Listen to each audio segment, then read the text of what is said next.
नमस्कार, मी प्रज्ञा आणि तुमचं खूप खूप स्वागत करते माझ्या नवीन मिनी व्लॉगमध्ये. आणि आजकाल थंडी एवढी वाढली आहे की मला ना सकाळ सकाळ उन्हात जाऊन बसावंसं वाटतंय. आणि त्याच्यानंतर मी खाली आली, नाश्ता केला आणि नाश्त्यात मी ऑरेंज खाताना ना मला हा एक फिल्टर सापडला ज्यात मी फोटोज काढले. मला हा इतका आवडला ना, मी खूप सारे फोटोज काढून एक छानशी स्टोरी पण टाकली. त्याच्यानंतर मी जेव्हा ऑफिसला जायला निघाली तर मला हे रस्त्यात रशीवर चालणारी छोटी मुलगी दिसलेली. मला ते फार भारी वाटलं, पण कॅमेरा चालू करून ते कॅप्चर करेपर्यंत मी पुढे निघून गेलते. त्याच्यानंतर आज फायनली मी माझ्या लायसन्सचा ड्राफ्ट बनवला. त्याच्यासाठी लागणारं जे काही काम होतं ऑलमोस्ट दिवसभर थोडं थोडं थोडं थोडं करून मी ते कम्प्लीट केलं. आणि ज्यावेळेस लंचला मी गेलते ते ऊन आल्यामुळं असं मस्तपैकी काच रिफ्लेक्ट करत होती, सो तिथे थोडा वेळ टाइमपास केला, फोटोज काढायचा. त्याच्यानंतर परत खाली आल्यावर सेम आज जे काही FDA काम होतं ते करून घेतलं.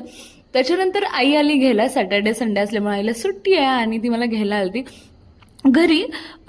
पाहुणे आलते, त्यांनी हा मैसूर पाक आणलेला, सो मी मस्तपैकी मैसूर पाक खाल्ला. आणि आजकाल मी ही एक सिरियल बघतेय, तुम्हाला नाव कळलं तर मला नक्की कमेंट करून सांगा.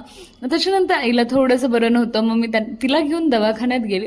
आल्यावर अगेन खूप सारी सिरियल बघितली पळवत पळवत, आणि त्याच्यानंतर फायनली मी झोपी गेले. सो हा व्लॉग इथंच संपतो. Bye bye.